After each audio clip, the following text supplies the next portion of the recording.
করছেন সে সম্পর্কে কবি রহমতুল্লাহ সাহেবের লেখা একদম নতুন কালাম, যেটা আমি বলে থাকি প্রত্যেক গজলের আগে মনোযোগ আকর্ষণ করবেন, তাহলে আপনাদের বুঝতে সুবিধা হবে আর আমাদের গাইতে ভালো লাগবে।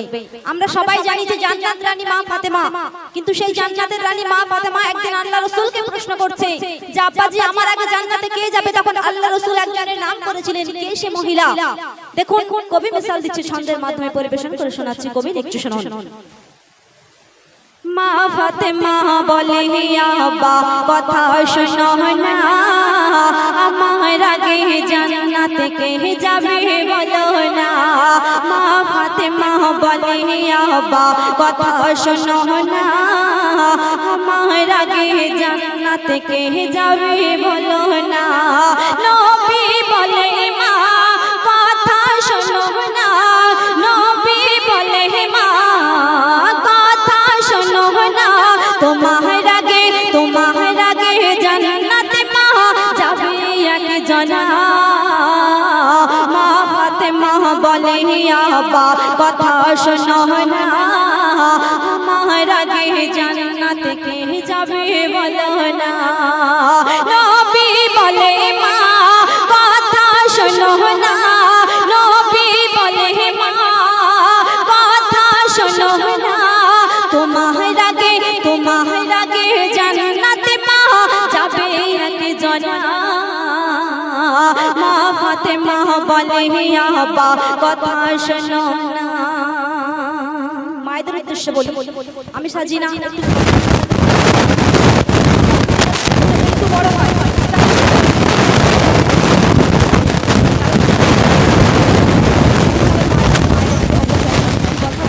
বুঝিয়ে বলা হয় ছন্দের মাধ্যমে, পরিবেশন করে শোনায় সুরের মাধ্যমে। তার আগে ছোট ছোট করে ভেঙে না বলি তাহলে কথাগুলো বোঝা অসুবিধা হয়। সম্পর্কে আমি বলছি, একটু কথাগুলো বোঝার চেষ্টা করুন। আর আমি কথা বলে বিরক্তি প্রকাশ করবেন না, অনেকে বিরক্তি প্রকাশ করেছে, কথা বলছি গজল বড় হয়ে যাচ্ছে। আমি অনুরোধ করছি সমস্ত অডিয়েন্সের কাছে কেউ বিরক্তি প্রকাশ করবেন না, ধৈর্য আকর্ষণ করুন, তাহলে প্রত্যেকেরই গজল ভালো লাগবে। দেখুন যখন আল্লাহ রাসূল মা ফাতেমাকে যখন কথা বললেন যে তোমার আগেই জান্নাত যাবে এক মহিলা, কে সে মহিলা? মা ফাতেমা আল্লাহ রাসূলের থেকে পরিচয় নিচ্ছে, তার ঠিকানা নিচ্ছে, সেখানে কি হচ্ছে কবি পরে ঠিকানা চাল দিচ্ছে শুনুন। পিতার কথা শুনে ব্যথা পেল মা ফাতেমা, বলে সেই রমণী কোথায় থাকে, দাও না তাহার ঠিকানা। মা ফাতেমা বলছে পিতার কথা শুনে ব্যথা পেল মা ফাতেমা, বলে সেই রমণী কোথায় থাকে, দাও না তাহার ঠিকানা। সেই রমণী কোথায় থাকে, দাও না তাহার ঠিকানা। আল্লাহ রাসূল তখন কি বলছে?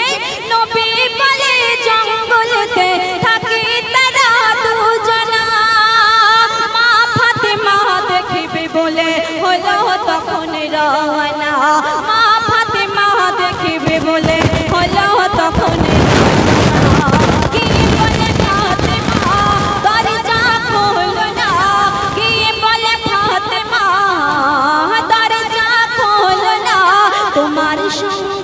তোমার সঙ্গে করব দেখা আমি ফাতেমা। মা ফাতেমা বলে আব্বা কথা শোনো না, আমার আগে জান্নাতে কে যাবে বলো না। যখন আল্লাহ রাসূল সেই ঠিকানা দিয়েছিলেন তখন মা ফাতেমা সেই কাঠুরিয়ার বাড়িতে গিয়েছিল, আর সেখানে গিয়েই কাঠুরিয়ার স্ত্রীকে বলছে যে আমি ফাতেমা এসেছি তোমার সঙ্গে দেখা করতে, তুমি দরজা খোলো। তখন কাঠুরিয়ার বিবি কি করছে কবি পরের ছন্দে লিখছে শুনুন। কাঠুরিয়ার বিবি বলে দরজায় আমি খুলব না, কেন স্বামীর হুকুম পাইনি আমি, ক্ষমা করো ফাতেমা। স্বামীর হুকুম পাইনি আমি, ক্ষমা করো ফাতেমা। ক্ষমা করো আমায় তুমি, ফিরে মাগো যাও না, কাল সকালে এলে মাগো শুনে মা ফাতেমা বলে ক্ষমা করো আমায় তুমি, ফিরে মাগো যাও না, স্বামীর হুকুম নিয়ে আমি তবে দেখা করব।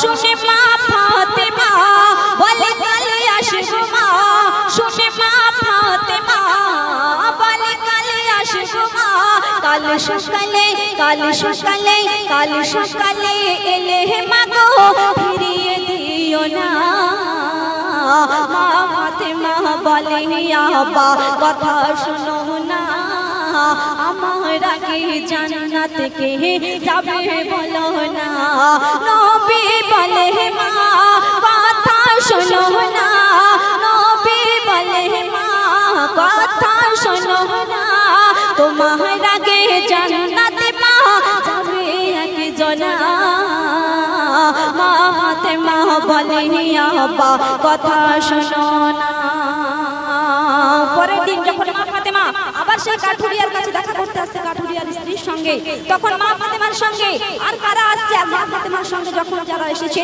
কারা এসেছে আর তখন কাঠুরিয়ার বিবি আরো একবার কেমন করে ফিরিয়ে দিয়েছে কবিতার পরে ছন্দের একটু শুনুন পরের দিনে মা ফাতেমা হলো যখন রওনা হাসান হোসেন যাবে বলে ধরে তারা বায়না হাসান হোসেন যাবে বলে ধরে তারা বায়না তুই ছেলেকে সঙ্গে নিয়ে গেল যখন ফাতেমা জানালা হতে দেখে বলে দরজায় আমি খুলব না জানালা হতে দেখে বলে দরজায় আমি খুলব না কেন কাল ছিলি একজনা আজ এলে তিনজনা কাল ছিলি একজনা আজ এলে তিনজনা এই দুজনার হুকুম স্বামী দেয়নি ফাতেমা মা ফাতেমা বলে আব্বা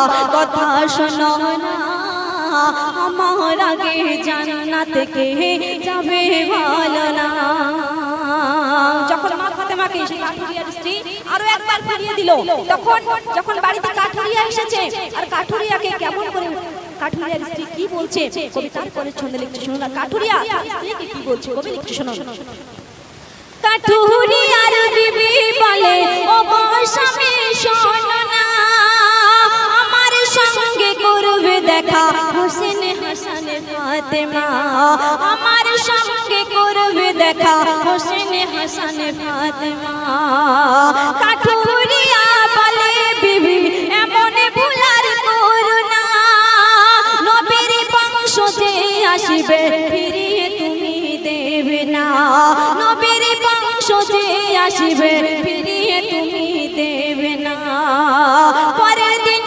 ফাতেমা বলে দরজা খোল না পরের দিন ফাতেমা বলে দরজা খোল না এক টুকতে দরজা খুলে চায় যে ক্ষমা মা ফাতেমা বলে আব্বা কথা শোনো না আমার আগে জান্নাত কে যাবে বলো না নবী বলে মা কথা শোনো না নবী বলে মা কথা শোনো না তোমার আগে জান্নাত মা যাবে একজনা মা ফাতেমা বলে আব্বা কথা শোনো না যখন দরজা খুলেছে কাঠুরিয়ার স্ত্রী আর ক্ষমা চাইছে মা ফাতেমার থেকে তারপরে ফাতেমা যখন সেই কাঠুরিয়ার স্ত্রীর সঙ্গে কথা বলছে যখন ভেতরে গেল ভেতরে গিয়ে কি দেখছে আর তখন মা ফাতেমা ভেবে নিয়েছিলেন যে কেন আব্বাজি জান্নাতে সবার আগে এই কাঠুরিয়ার বিবি যাবে কেন বলেছিলেন যে আমার আগে সে জান্নাতে যাবে তখন সংক্ষেপে কবি সম্পর্কে সেই ছন্দে লিখতে শোনো স্বামীর সেবা আদর যত্ন দেখে ভাবে ফাতেমা দুনিয়াতে এই রমণীর মিসাল খুঁজে পাবে না আমার আগে জান্নাতে সব যাবে নারী নিজের মুখে বলেছে উম্মাতের কান্ডারি রহমাতুল্লাহ বলে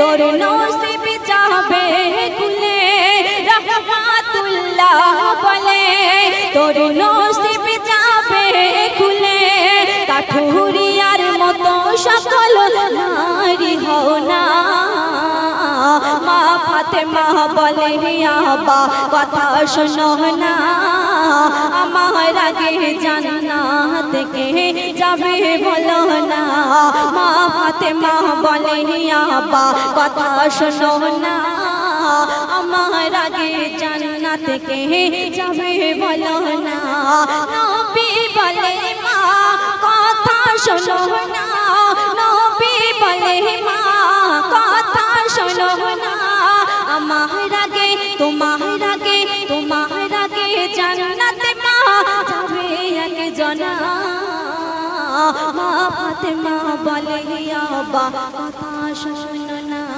মা ফাতেমা বলে আবা কথা শোনো না। মাশাআল্লাহ, অসংখ্য ধন্যবাদ।